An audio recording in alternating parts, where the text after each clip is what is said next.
আসসালামু আলাইকুম ওয়া রাহমাতুল্লাহ। বন্ধুরা কেমন আছেন সবাই? আমি আলহামদুলিল্লাহ অনেক অনেক ভালো। বন্ধুরা, আপনারা যারা আমার নিয়মিত বন্ধু অর্থাৎ নিয়মিত ভিউয়ার, যারা আমার ভিডিও নিয়মিতভাবে দেখে থাকেন, তারা খুব ভালো করে জানেন যে আমি পেশায় একজন ব্যবসায়ী, কিন্তু নেশায় একজন বাগানী। বাগান করা বা গার্ডেনিং এটা আমার একটা বড় শখ বা নেশা। এটা একটা সেই ছোটবেলার শখ বা নেশা। যখন আমি সবেমাত্র প্রাইমারিতে পড়ি, বাড়ির উঠানে বিভিন্ন রকমের গাছপালা লাগাতাম আর তার যত্ন নিতাম। ছোটবেলার সেই শখ বা নেশাটা এখনো রয়ে গেছে, যে কারণে আমি আমার উঠান আঙিনা এবং ছোট্ট ছাদেও একটা সুন্দর বাগান গড়ে তুলেছি। আমার বাগানে আমি বিভিন্ন রকম ফল ফুলের গাছের পাশাপাশি সিজনাল বিভিন্ন রকমের ফলমূল শাকসবজি লাগিয়ে থাকি। গত বছরও আমি আমার উঠান আঙিনা এবং ছাদ বাগানে বিভিন্ন রকমের ফলমূল শাকসবজির চাষ করেছিলাম, তা আপনারা ইতিপূর্বে দেখে নিয়েছেন আমার বিভিন্ন ভিডিওর মাধ্যমে।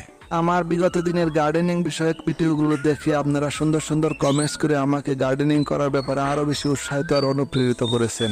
আমার উৎসাহ আর প্রেরণার পিছনে আপনাদের ভূমিকা অপরিসীম, সে কারণে আপনাদের প্রতি রইল আমার অকৃত্রিম ভালোবাসা আর অভিনন্দন।